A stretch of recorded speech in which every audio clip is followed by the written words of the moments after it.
Logo, o rei Herodes ouviu falar de Jesus, pois todos comentavam ao seu respeito. O que está acontecendo aqui, nesse momento desse texto? Jesus, ele estava pregando já, ele já era alguém famoso, era alguém que era muito conhecido, as multidões iam atrás dele. E tinha um rei, uma pessoa importante chamada Herodes. Herodes era o governador da região que Jesus está vivendo, né? E aí o Herodes ouviu falar de Jesus e alguns diziam, ele é João Batista que voltou dos mortos. Por isso tem poder para fazer esses milagres. Na mente de um judeu, voltar dos mortos era a expectativa que eles tinham. Então eles acreditavam que as pessoas voltavam dos mortos, né? E aí, por isso, ele tem poder para fazer esses milagres. Outros diziam, é Elias. Ainda outros diziam, é um profeta, como os profetas da antiguidade. Quando Herodes ouviu falar de Jesus, disse, João, o homem a quem decapitei, voltou dos mortos. Ora, o rei havia mandado prender e encarcerar João para agradar Herodias. Ela era esposa do seu irmão Filipe. Mas Herodes tinha se casado com ela. João dizia a Herodes, é contra a lei que o Senhor viva com a esposa de seu irmão. Era um advogado, tem um monte de advogado aqui. Então, o João Batista está fazendo o papel do advogado. Está dizendo, é contra a lei você se manter casado com a esposa do seu irmão. Por isso, Herodias guardava rancor de João. Guarda essa palavra aí. Ela guardava rancor. Ela era alguém ressentida, com raiva do que João dizia. E queria matá-lo, mas não podia fazê-lo. E por quê? Pois Herodes o respeitava e o protegia. Sabendo que ele era um homem justo e santo, Herodes ficava muito perturbado sempre que falava com João, mas mesmo assim gostava de ouvi-lo. Olha a cabeça desse homem. Eu estou pensando seriamente em fazer um estudo assim, psicanalítico dos personagens bíblicos, porque eles são assim, muito interessantes, né? Bom, onde que eu parei? Qual versículo? 21. Finalmente, no aniversário de Herodes, Herodias teve a oportunidade que procurava. Ele deu uma festa para os membros do alto escalão do governo, para seus oficiais militares e para os cidadãos mais importantes da Galileia. Sua filha, também chamada Herodias, a capacidade dele de dar nome é uma coisa impressionante, Herodes, Herodias, Herodias filha, Herodias mãe, era assim que funcionava, é uma coisa de louco. Sua filha, chamada Herodias, entrou e apresentou uma dança que agradou muito Herodes e os seus convidados. Todo mundo ficou admirado com a dança da menina. Peça-me qualquer coisa que deseje e eu lhe darei. Já devia estar com a cabeça cheia de álcool, né? Para falar uma coisa dessa. Disse o rei à moça, e prometeu sob juramento, eu lhe darei o que pedi até a metade do meu reino. Doido. Completamente doido. Porque nem os seus oficiais deixariam uma coisa dessa acontecer. Imagina, o rei Herodes dando metade do reino. Ela saiu e perguntou à mãe, o que devo pedir? A mãe lhe disse, peça a cabeça de João Batista. Peça a cabeça de João Batista. A moça voltou depressa ao rei e disse, quero a cabeça de João Batista agora mesmo e num prato. Ela acrescentou a crueldade ainda, eu quero num prato a cabeça desse homem. O rei muito se entristeceu com isso, mas por causa do juramento que havia feito na frente dos convidados, não pôde negar o pedido. Assim enviou no mesmo instante um carrasco com ordens de cortar a cabeça de João e trazê-la. Ele decapitou João na prisão. Trouxe a cabeça num prato e a entregou à moça, que levou à sua mãe. Quando os discípulos de João souberam o que havia acontecido, foram buscar o corpo e o colocaram na sepultura. Vamos orar mais uma vez. Senhor Jesus, peço que abençoe a pregação da palavra, fale conosco, que nos ajude a compreender tudo o que será dito aqui, e isso eu peço para a glória do teu nome. Amém. Amém. Eu acredito que Deus, ele não é rigidez, assim. Deus não é rígido. Deus não é alguém sisudo, fechado, com cara de bravo, meio raivoso, assim, da gente, né? Eu acredito que Deus ele é um ser flexível. E na Bíblia tem vários exemplos de que Deus foi mudando, foi sendo... voltando atrás, essa expressão, apesar da gente não gostar muito dela, né, por conta de uma teologia que foi criada muito depois, mas a Bíblia diz que Deus volta atrás. Por exemplo, tem um homem na Bíblia que ele ia morrer, Deus falou que ele ia morrer, e aí esse homem vai orar, aí o profeta volta lá e fala assim: Deus resolveu te dar mais 15 anos de vida, chamado Ezequias. Então Deus às vezes parece mudar de opinião, né? E isso é muito interessante no caráter de Deus, porque ele é relacional. Deus não muda porque ele é inconstante, ele muda porque ele está numa relação com a gente. E a gente sabe que relações nos transformam, nos mudam, né? E quando eu li esse texto, eu pensei o seguinte: Herodes deveria ser alguém que poderia aprender com Deus nesse sentido. Porque Herodes faz um acordo que é um acordo de morte. É um acordo que produz morte para a vida de um homem que era muito importante para a sua época, que é João Batista. Então, isso significa para a gente que não é porque a gente dá a nossa palavra que a gente não pode aprender a voltar atrás naquilo que a gente falou, naquilo que a gente decidiu. A gente decide um monte de coisa na vida que talvez com a maturidade, talvez numa experiência com Deus, talvez numa reflexão mais profunda, a gente diga assim: eu acho que eu estava no caminho errado e preciso voltar atrás. Mas quem é rígido demais, quebra. Por isso que Eclesiastes diz o seguinte: não seja demasiadamente justo e nem demasiadamente ímpio. O que ele está dizendo? Não seja aquela pessoa tão perfeita, que você é tão justa que você não vai conseguir conviver com ninguém. Então não seja demasiadamente justo. Mas ele diz também: não seja demasiadamente ímpio, porque você vai atravessar o sinal e vai matar alguém na rua. Você vai fazer coisas que vai prejudicar a sociedade, as outras pessoas. Então a flexibilidade é uma coisa importante para a vida. Isso significa dizer que não é porque a gente toma caminhos de morte que a gente não pode voltar atrás e dizer: eu estava no caminho errado, preciso mudar de caminho. Quem era Herodes? Alguém aqui já ouviu a história de Herodes? O que você saberia dizer sobre Herodes? Não é uma pergunta retórica não, para vocês responderem mesmo. Quem aí já ouviu falar de Herodes? O que Herodes fez de importante na Bíblia? Tem um monte de coisa. Alguém saberia dizer? O que Herodes fez de importante assim?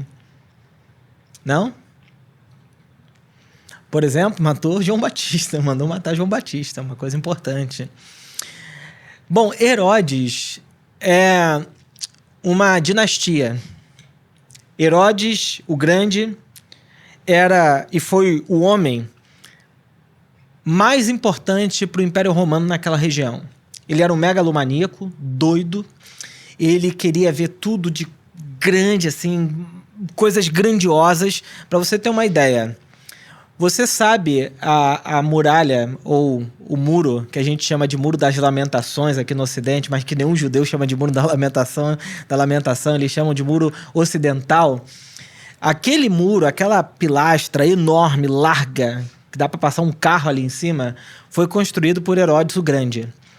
Herodes o Grande era um megalomaníaco. Ele queria reconstruir aquela região ali do norte de Israel com coisas grandiosas, e ele faz isso. Ele foi uma figura tão importante que ele foi amigo de Marco Antônio, um dos principais generais do Império Romano.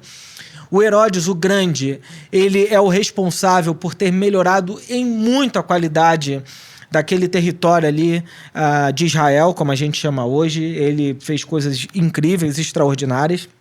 E não só isso, não era só um megalomaníaco, mas ele era um misto descendente de Esaú, portanto meio judeu, mas ele era árabe, então ele é um misto. E os judeus não gostavam muito dessa mistura, né? Eles queriam pessoas puras, raça pura. Judeu casa com judeu e tem filho judeu. Só que Herodes não era esse camarada. Qual é a grande sacada de Herodes? Ele era megalomaníaco, então ele reconstrói o Templo de Salomão. O Templo de Salomão estava detonado, ele vai lá e reconstrói esse templo. Quando Jesus fala que não ficará pedra sobre pedra, ele vai destruir o templo, reedificar em 3 dias, ele está falando do maior templo que o povo de Israel já viu.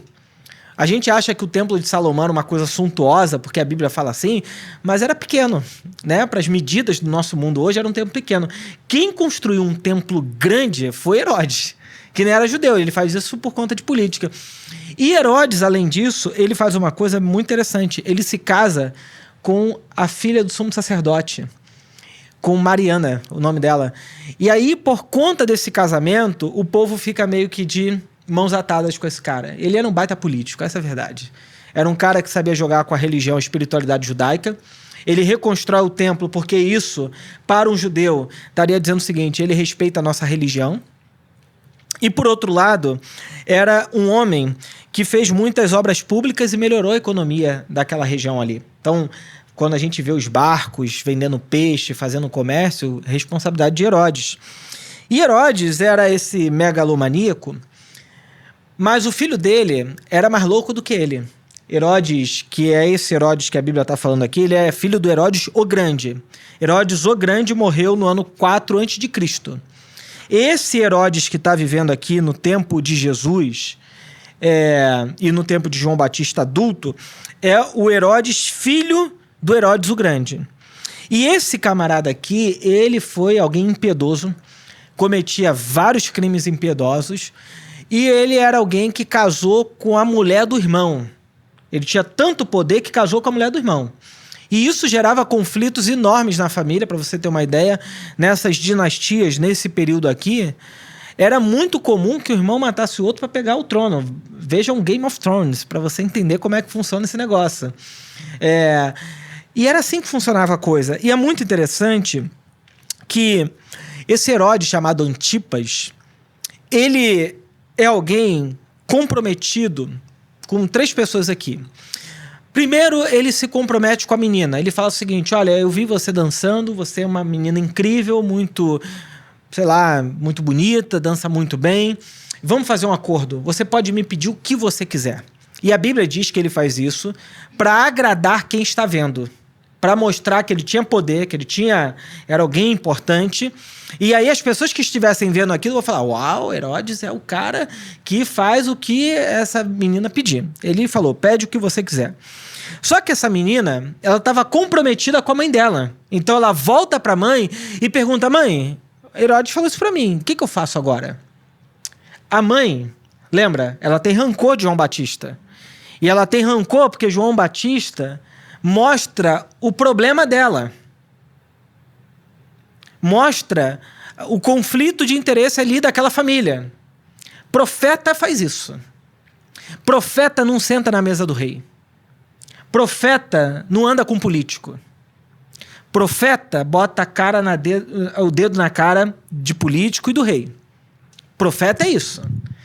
Profeta é João Batista.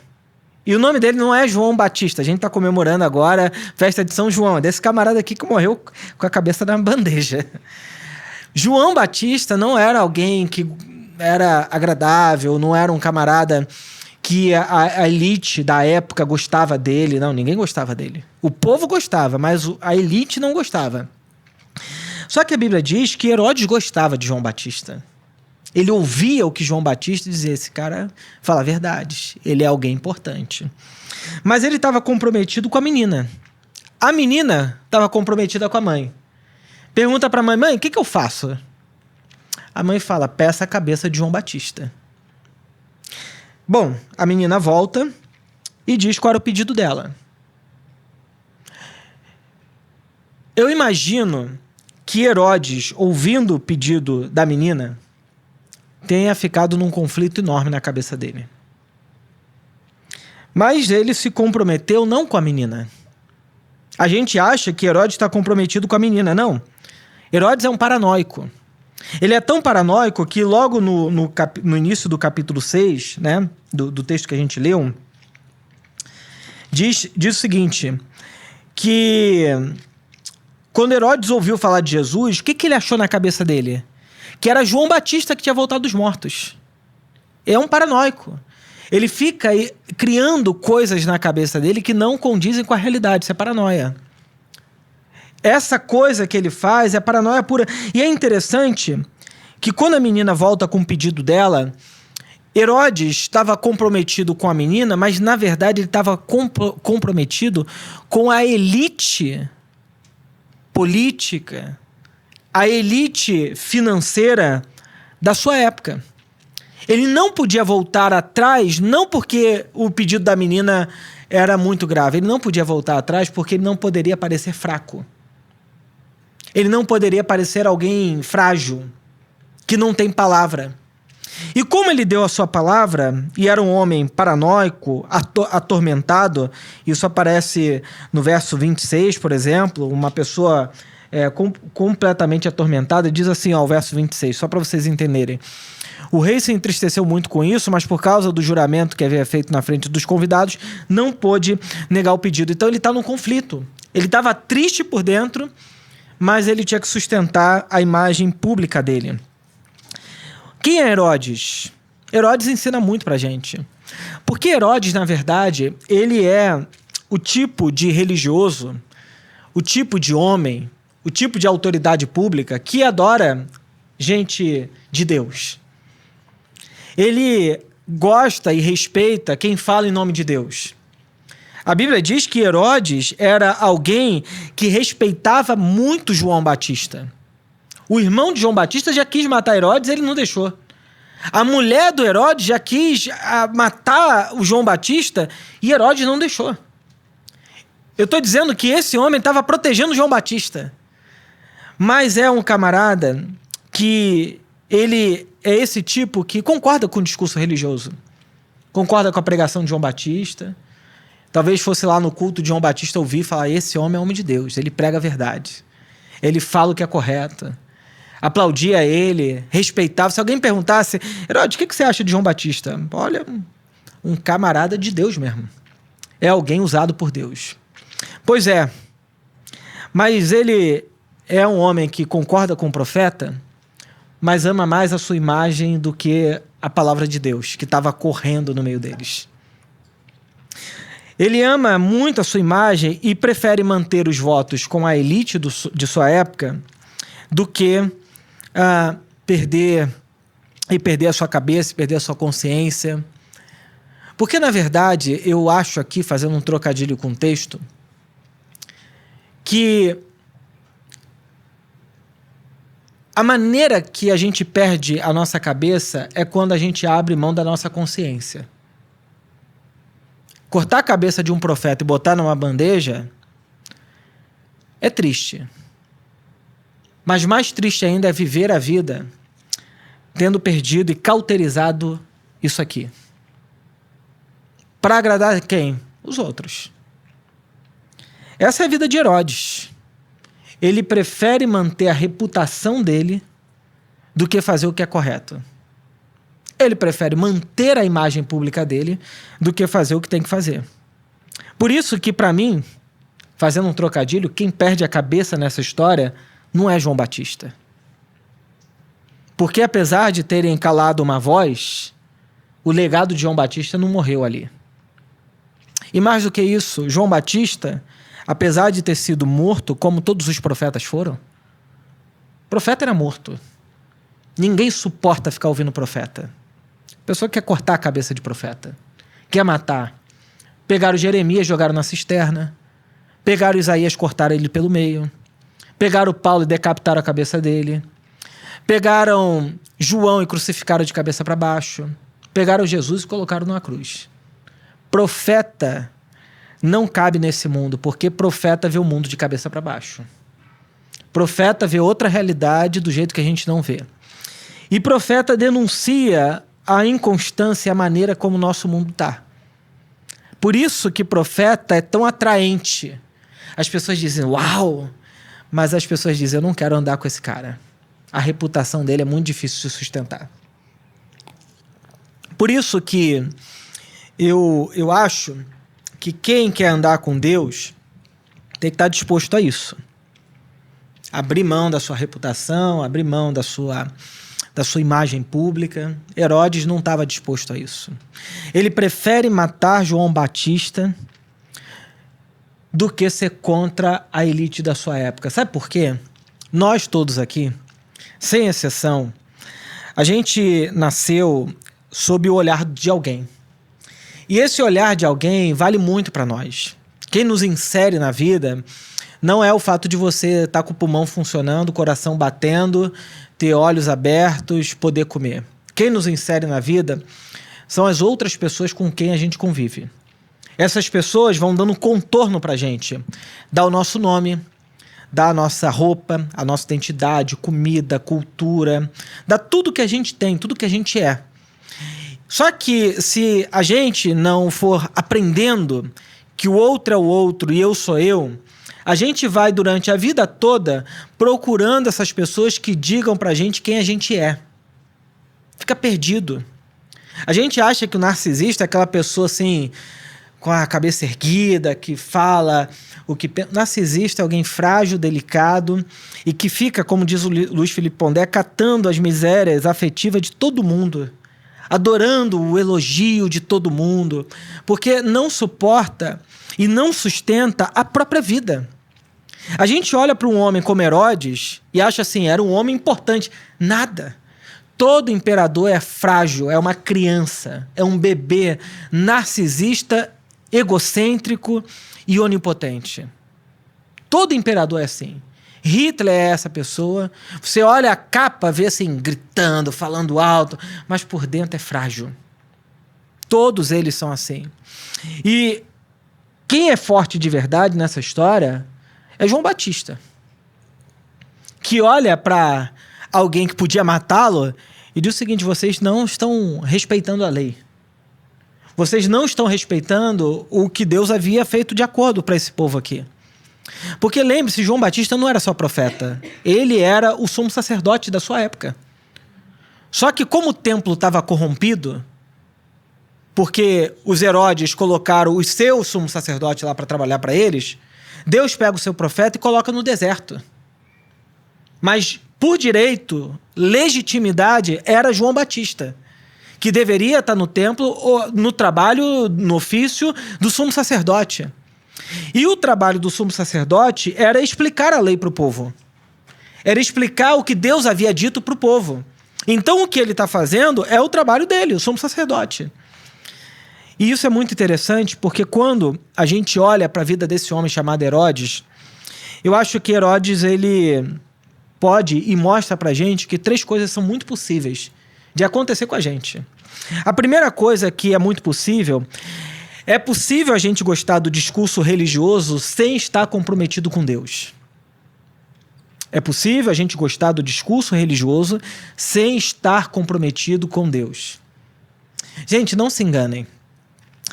Cada época, e vai ser sempre assim, de eleição, os políticos vão para a igreja, aí tem foto de político com a mão levantada, cantando louvores. Eu acho engraçadíssimo aquilo. Eu acho mais engraçado é quem acredita nessa história. Eu acho impressionante, assim. Por que eu acho impressionante? Porque político é Herodes. Ele gosta do discurso religioso, fala de Deus, ele aprende versículo bíblico para citar no palanque político, faz tudo. Só que ele não está comprometido de verdade com a causa de Deus, com a causa do evangelho. Porque uma coisa é a gente gostar do discurso religioso. Outra coisa é a nossa consciência, o nosso coração estar completamente comprometido com Deus. Herodes é o tipo de homem que diz assim: Deus existe. Eu acredito em Deus. Graças a Deus eu oro, vou ao templo, faço sacrifícios. Eu imagino que esse Herodes aqui, quando ia fazer uma reunião de família, ia na casa do seu sogro sendo sumo sacerdote, eles falavam das coisas de Deus, e Herodes dizendo: é verdade, Deus é bom, Deus é maravilhoso, porque faz isso. Mas as causas, a maneira como ele se compromete na vida, é ante o evangelho. É ante o que João Batista prega, é antes o que Jesus pregava. Dá pra gente ser as duas coisas. O problema é que a gente se encanta com a religiosidade das pessoas. A gente fala: nossa, que pessoa maravilhosa, piedosa. Ela fala de Deus, ela posta versículo no Instagram. Mas a vida dela está implicada nisso? Ou é uma religiosidade vazia, morta, que não serve para nada? A gente pode amar a religião sem gostar de Deus. Ou como diz o Paul Tillich, um teólogo alemão, ele diz o seguinte, que a gente pode criar um Deus idolátrico. Deus é título. Deus é um título. Deus não é o nome de uma pessoa. Felipe é uma pessoa. Quando eu falo Felipe, eu sei com quem eu estou falando. Quando eu falo Verônica, eu sei com quem eu estou falando. Porque eu conheço essas pessoas. Mas quando a gente fala Deus, de que Deus a gente está falando? Deus é título. Deus cabe no discurso de alguém que quer colocar uma calça jeans que não está entrando, a pessoa diz, em nome de Jesus, vai entrar. Deus cabe numa cédula, na nota do dinheiro de um país, Deus seja louvado. Deus cabe no discurso do Hitler, nazista. Deus cabe. Deus cabe na boca de um pastor evangélico, Deus cabe. Deus cabe em qualquer lugar, porque Deus é um título. Deus não é o nome de uma pessoa. Deus é um título que você coloca em qualquer lugar. Agora, quando a gente fala do Deus e Pai de nosso Senhor Jesus Cristo, eu estou falando de um Deus delimitado por quem Jesus me apresenta. Então eu posso falar de Deus e eu posso falar do Deus que Jesus me apresenta. Esse Deus que a Bíblia chama de Pai, esse Deus que se relaciona comigo. E nesse caso, o que eu quero dizer é, você pode gostar de Deus, mas não está comprometido com Deus. Fica confuso isso? Difícil? Porque o Deus que eu projeto na minha cabeça é um ídolo. Mas o Deus que me interpela, o Deus que fala comigo, que a Bíblia chama de Espírito Santo, aí sim é uma relação que me muda, que me transforma. Eu acredito que se Deus fosse o Deus e Pai de Jesus Cristo, fosse o Deus de Herodes, ele ia dizer o seguinte, eu sei que essa menina quer que eu arranque a cabeça de João Batista, mas eu não posso, porque Deus não aceita a morte. Ele poderia. Mas o Deus dele aceita. O Deus dele tolera a morte. Ele pode, inclusive, dizer, mas está na Bíblia aqui, ó. Quantos textos bíblicos falando que Deus matou? Pois é. De que Deus a gente está falando? Então, gostar do discurso religioso funciona. Religião, gente, ela delimita as coisas. Eu tenho muito mais trabalho de explicar o que é generosidade e falar, eu não acredito no dízimo, mas acredito na generosidade. Porque quando eu delimito, eu falo, você tem que dar 10%, senão Deus vai te tomar na esquina, senão isso vai acontecer, isso e aquilo vai te acontecer. É mais fácil, as pessoas gostam mais. Quando eu falo, você tem que ser generoso, a pessoa, e agora? O que eu faço com a minha vida? Quando eu falo, olha, não tem regra para você andar com Deus. Eu não vou te dar regra, eu não vou te dar assim, é isso ou aquilo. Não, você que na sua consciência, leia o Evangelho, ande com Jesus e veja o que cabe para você. Não, pastor, aí fica muito aberto. Então pode tudo? Pode nada? Pois é. A religião diz, é isso que pode e isso não pode. É isso que Deus aceita, isso Deus não aceita. Mas quando eu digo, anda de acordo com a sua consciência, anda perto de Deus, isso causa angústia. E por que causa angústia? Porque a nossa mente infantil adora uma nova regra para obedecer. A nossa sociedade profundamente neurótica, obsessiva, que adora uma nova regra para cumprir. Não é à toa que o que aparece de dieta a cada época, o que aparece, como é que cuida da saúde mental, então agora virou assim moda. Tu abre o Instagram, todo mundo fala de saúde mental, com burnout, com ansiedade, angústia, tomando 10 remédios e falando, eu tenho saúde mental. Tem nada, você não entendeu nada de saúde mental. Mas é a nossa época, que diz qual é a nova regra que você tem que seguir para viver uma vida maravilhosa. Pois é. Regra é religião. Religião é um discurso de regra, de fechar a conversa, o que pode, o que não pode.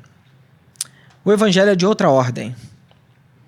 A segunda coisa que eu aprendo com Herodes Antipas aqui é que é possível sustentar uma imagem narcísica e idolátrica sem estar comprometido com a vida. O que Herodes sustenta é uma coisa assim, muito da nossa época. A gente olha para um texto de 2000 anos e fala assim, o que esse texto de 2000 anos tem a me dizer? Muita coisa. Essa figura aqui de Herodes, ela está assim, preocupada com o que as pessoas vão falar dela. Reputação. É uma palavra forte para a gente. A reputação de uma empresa. A reputação de uma pessoa. A reputação de uma marca. As pessoas entram em angústia quando a sua reputação vai embora.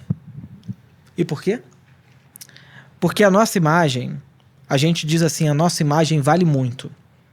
Eu acho que vale mesmo. Mas eu acho que não vale tudo. Não vale tudo. Só que para Herodes vale tudo. Gente com a cabeça de Herodes precisa manter a imagem a qualquer custo, inclusive às custas da morte de uma pessoa. Sabe o que eu estou dizendo para você? É que se você não entender que o Evangelho é um caminho de vida, você vai se tornar uma pessoa tão rígida, tão dura,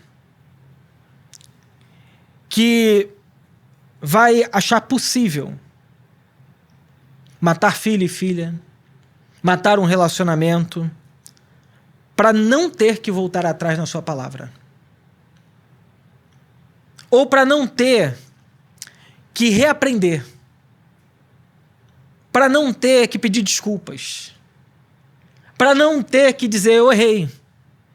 Para não ter que dizer, me desculpa, eu fiz mal, eu falei demais. Eu fiz promessa que eu não devia fazer. Herodes podia ter dito, olha, me desculpa, eu bebi demais, o uísque estava bom naquela noite, eu falei uma coisa que eu não devia ter dito, e eu não vou cumprir esse acordo, não. Eu falei besteira. Me perdoa aí, foi mal. Não vou cumprir. Mas ele está preocupado com ele. A reputação dele. Sabe por que é tão difícil pedir perdão? Porque a gente está preocupado com a nossa imagem e reputação. Sabe por que é tão difícil pedir desculpa? Porque a gente está tão preocupado com a nossa imagem e reputação. Dá mais, por exemplo, no casamento. Ah, casamento é maravilhoso, é bom. Mas o que é difícil de pedir desculpa no casamento, meu Deus do céu. Faz alguma coisa, ofende, tu fica assim, cara, não peço desculpa, não peço. Errei, eu sei, mas peço ou não peço? Sustenta-se. Cara, é muito difícil. Ou quando você erra com um amigo, você fala, é melhor eu perder a amizade do que vir lá me arrepender. Falar, cara, foi mal, fiz besteira, preciso conversar contigo. Herodes é esse cara que prefere matar as relações do que dizer eu estava errado. É mais fácil matar. O que é mais difícil? Você ser indiferente a uma pessoa e matar ela dentro de você, ou você tentar conviver com ela apesar dela? Sinceramente. É muito mais fácil. Estou chateado com alguém? Mata ela dentro de mim. Acabou. Nunca mais vejo. Ponto. Final. Acabou ali. Difícil mesmo é não decapitar a cabeça de ninguém, não matar as pessoas. E isso é difícil. E esse é o caminho do Evangelho. O caminho do Evangelho não é sair decapitando as relações que estão complicadas para a gente. É a gente mudar. A terceira coisa e última que Herodes me ensina aqui, que é possível construir acordos de morte sem sujar as mãos. Isso é muito impressionante. A Bíblia diz que ele manda um carrasco matar João Batista. Por que esse covarde não foi lá ele mesmo? Mandou um carrasco. João Batista provavelmente morreu sem saber por que morreu. A Bíblia diz que ele estava preso. E dentro da prisão, o carrasco vai lá e decapita a cabeça dele. Provavelmente ele morreu sem saber a causa da sua morte. A gente sabe porque Marcos colocou isso aqui para a gente lembrar quem era Herodes. Porque se o evangelista não tivesse colocado isso aqui, talvez nem a gente, hoje, 2000 anos depois, saberia como é que foi a morte de João Batista. Mas os evangelistas são muito corajosos. Eles colocam quem foi que fez, quem foi que matou João Batista. Você imagina, João Marcos, um moleque, adolescente, escrevendo o evangelho de Marcos, pensando, meu Deus, Herodes vai me matar também. Mas eu vou escrever isso aqui. E escreveu. O que significa dizer que a gente pode produzir morte e maldade sem sujar as mãos com aquilo. É quando você junta com duas pessoas para falar mal da terceira. É quando você incentiva uma pessoa a um caminho de destruição, sabendo que ela vai se destruir. Aí ela fala assim, mas quem foi que me ajudou a fazer isso? Ah, fui eu, mas foi sob o conselho de uma pessoa maldosa e perversa. A gente não pode deixar isso acontecer. Por isso que assumir um caminho de vida, quando eu dou o nome de Igreja Viva, é porque para mim, e eu vou repetir isso quantas vezes for preciso, a mensagem de Deus ao mundo é vida. Vida. Deus não tolera morte, de jeito nenhum. Seja em que nível for. Eu não posso tolerar a morte. Então, a gente pode construir acordos de morte sem sujar as mãos. O que eu quero dizer é que se você fez acordos de morte na sua vida, se você tem sustentado esses acordos de morte na sua vida, sabendo que são de morte, você deve desfazer eles. Porque senão você morre junto, você vai perder sua consciência, você vai perder a sua alma. Dentro de cada ser humaninho tem uma coisa chamada alma, mente, psique, seja o que for, que lembra a gente que a gente não pode fazer qualquer coisa, senão a gente se destrói por dentro. A gente pode cair na paranoia, a gente pode cair na confusão mental, a gente pode abrir um surto psicótico, a gente pode fazer um monte de coisa com essa coisa aí, mesmo que ninguém saiba. A nossa consciência, especialmente uma consciência que tem o Espírito Santo habitando dentro de nós, nos lembra de que nós somos filhos amados de Deus, mas nos lembra também que às vezes a gente está trilhando caminhos autodestrutivos. E isso é perigoso. Por isso que a gente tem que desfazer os acordos de morte que estão matando a gente. Talvez esse acordo de morte seja uma confusão familiar. É um acordo de morte. Talvez esse acordo de morte seja a falta de perdão no seu coração. Cara, eu não consigo perdoar tal pessoa. Você tem que desfazer esse acordo de morte que você fez com você. Talvez esse acordo de morte seja o ressentimento, o rancor. Herodias guardava rancor de João Batista até que chegou a hora, devia ser escorpiana para fazer brincadeira. Eu falo sério, de repente eu meto uma frase nada a ver, todo mundo fica me olhando assim, o que esse cara tá falando? Porque dizem que escorpiano é vingativo, né? Ela ficou guardando aquele rancor até a hora que ela viu a oportunidade e falou, mata João Batista. Ela não se desfez desse acordo de morte dentro do coração dela. Então, às vezes, a gente está como essa mulher, Herodias, no nosso coração, cheio de rancor, cheio de acordo de morte. A gente está como Herodes, cheio de acordo de morte, que a gente não quer desfazer por conta da nossa imagem. Mas se a gente não se desfizer isso, a gente vai matando tudo ao nosso redor. Tudo que a gente toca, a gente mata. E você não pode deixar isso acontecer na sua vida. Não pode deixar isso acontecer com os seus relacionamentos, com o seu trabalho. Quanta gente que por conta do trabalho faz acordo de morte, por exemplo. Ah, mas eu preciso do meu dinheiro. Pois é, mas vai custar a sua vida. Acordo de morte. Ou, por exemplo, você disse uma coisa que você sabe que não deveria ter dito e precisa refazer aquela fala. É transformar acordo de morte em acordo de vida. Quantos pais destroem a vida dos filhos porque foram colocando dentro dos seus filhos tudo que é de morte dentro deles? Falando mal, desincentivando, diminuindo. Acordo de morte. Então, a minha palavra de hoje é: você tem que desfazer esses acordos de morte. O evangelho é essa lembrança de que Deus tem um caminho de vida para a gente.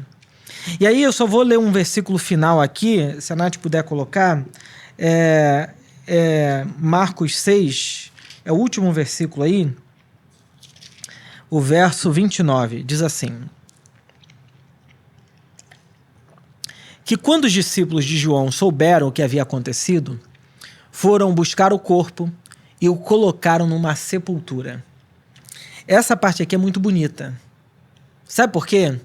Porque esses discípulos de João poderiam ficar com tanto medo de Herodes, da força militar policial dele que fala o seguinte: vamos fugir. Não, eles foram lá. Provavelmente tiveram que negociar esse corpo. Provavelmente um corpo destruído, deformado, porque eles não devem ter sabido na hora dessa informação. Mas dar um sepultamento digno a alguém, especialmente para um judeu, é você dar a maior honra, a maior dignidade a uma pessoa.